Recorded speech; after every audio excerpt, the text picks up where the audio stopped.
Well, well, well, what do we have here? A nice little Philips Magnavox IC? What are you doing here? You're not supposed to be here. Philips Magnavox 19PR21. Let's get into it. Hello guys, how's it going? It's been a while. My name's P0 or P017 or PO17, my bad. It has been a little bit since I have made another CRT video. I have been a bit busy and a little bit unmotivated as of lately, but as of recently, I've been picking up a couple more CRTs, and this is one of them that I wanted to show you. So as you can see right now, playing on the screen, this is Extreme G on N64. It's really cool, 240p, and you can't see it from this far back, but I'll get a little closer in a bit. This has some pretty nice scan lines, so this is a pretty awesome TV that I wanted to make a video on because I wanted to bring light to the Philips 19PR21. This is an on-screen display TV with a service menu. It is composite only, and it's about 19 inches, which is hence its name. But with it being composite only, this thing has some incredible looking visual quality, not just on composite, but with the scanline effect that I had mentioned earlier on 240p. The image quality is surprising on this. So without further ado, let's get into our overview on this. I'm going to go over a couple details, mainly the outside of the TV, talk a little bit about the inside, the menu aspect, service menu, and of course the visual quality. So let's get into that. Alright, so let's start off with the front of the TV, of course. As mentioned before, this is a Philips Magnavox, shown right down here. You'll have your power button, your channels up and down, volume up and down, and your only composite port right here. So this is composite with mono audio, so that's your speaker right there.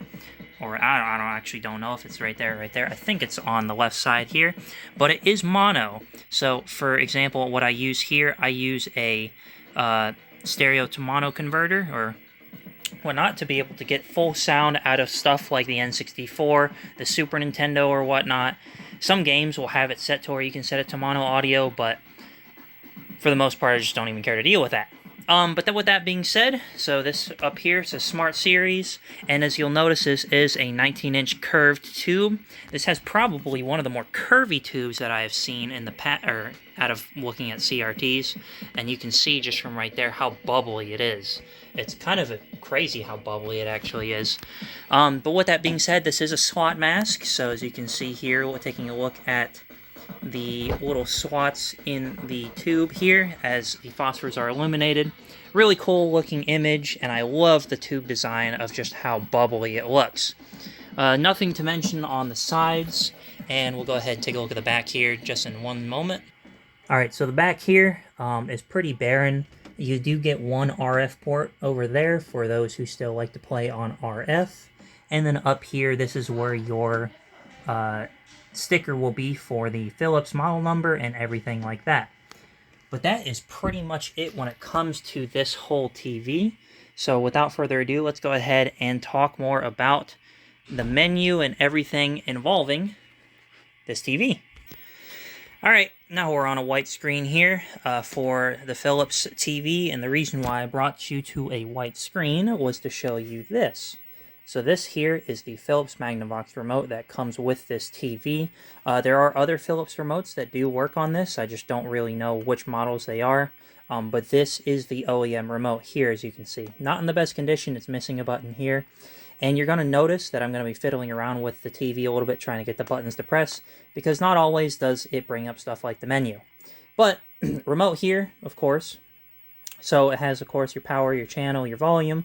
This is your menu, and you're going to also need this remote to be able to access the service menu, which we will talk about later. But for now, let's go ahead and take a look at what you get here. So you have your picture.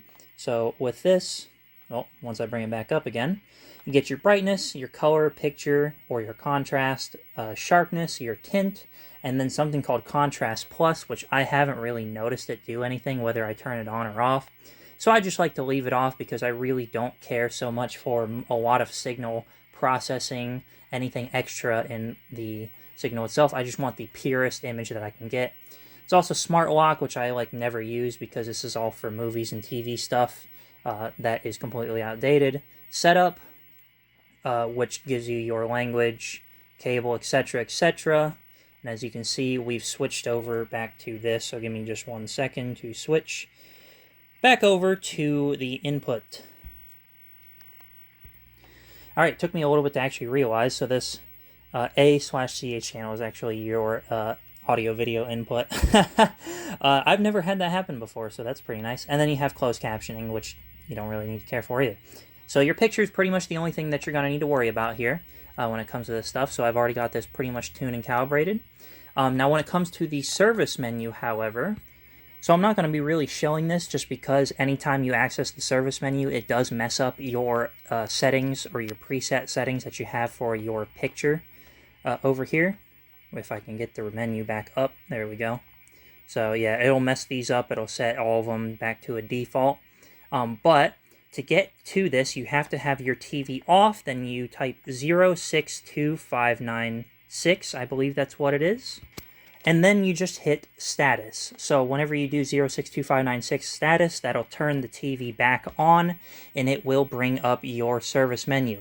Now this service menu is extremely simple, so I don't really have to go over it that much, but essentially you get your horizontal and vertical adjustments involving vertical position, vertical size, horizontal position adjustments. Sorry, it has no horizontal size. You also get color adjustments, so you can adjust your drives and cutoff for red, green, and blue. I think the drive for green is not accessible, but all the cutoffs are, so that was pretty fine.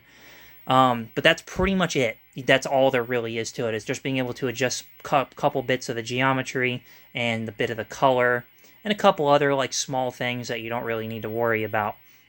But overall, it gives a really nice image.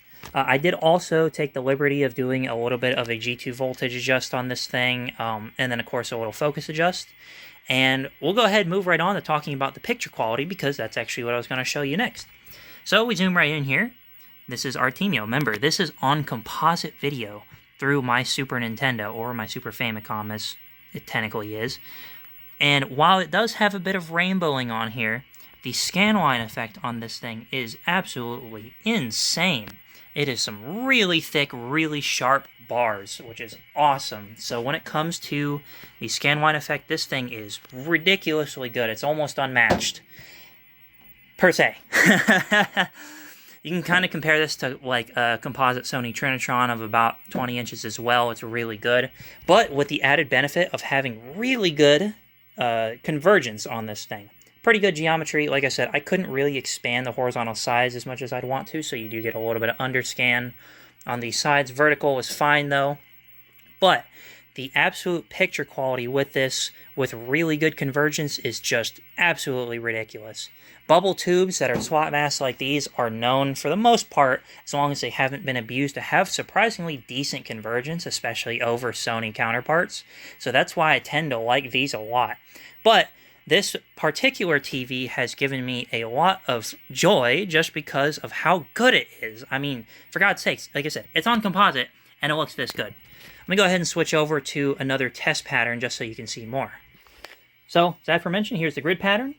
So this is how that looks like. It's pretty good. There is a very, very slight bit of stretching going on the left side compared to the right, but that's okay because it still looks just phenomenal, and you're really more worried about just the image as a whole. You're not really paying attention to the size of the squares as much when it comes to playing your video games. So overall, really good. So zoom in here, you'll see a little bit more in terms of that really, really good scanline effect that it's got going on. Unfortunately, it is a little bit messed up with the composite rainbowing, but in some cases people will say that that is a little bit of an added benefit in terms of how the picture looks, because honestly a little bit more of a grainy, a little bit dirtier picture sometimes will actually bring up a lot more in terms of the visuals and just the nostalgia behind everything. So overall, ridiculously good picture. And in fact, let me go ahead and pull up another Super Nintendo game just to show you 240p in action. Alright, I'm trying to get a little close to the screen without it being too washed out or anything like that, and I do apologize about the slight effect that you're going to get. My phone screen is not really syncing up with the frame rate on this, but as you can see here in a more closer image, this is how 240p looks like, even over composite. This is very clean for what it is, minus the rainbowing effect that you get. So this is awesome in terms of the image quality. Like I said, this is something just... I thought you couldn't get composite to look as good as this. Mainly the scan line effect is doing it more justice than it really is, but honestly, it's kind of wild to me. So, yeah, Philips 19 PR21. Keep an eye out on it. You do get a service manual that you can find online for this thing, so if you do need to service this thing in any single way, shape, or form, you can do that, so that's really good. Part of the reason why I like this tube in general. But yeah, overall, very fantastic. I had to do not very much to this thing to get it to look this good. So I am very pleased with that. But, without further ado, that's pretty much going to be it for this video. It's just going to be kind of glazing a little bit over this awesome set, and the fact that the composite's already so freaking good. But yeah, with that being said, thank you guys for watching this video. I apologize for not really making that many videos as of late. It's been a really long time since I made my last one. But like I said, got a few more tubes that have been coming around. I do have another 13-inch little consumer set that's going to be pretty interesting to take a look at. And I got 2 more video monitors coming in, although one of them I already made a video on. It's a nice little Panasonic BT S1360Y. But, anyways, thank you again so much for watching this, and I will see you, hopefully, sometime soon in the next video.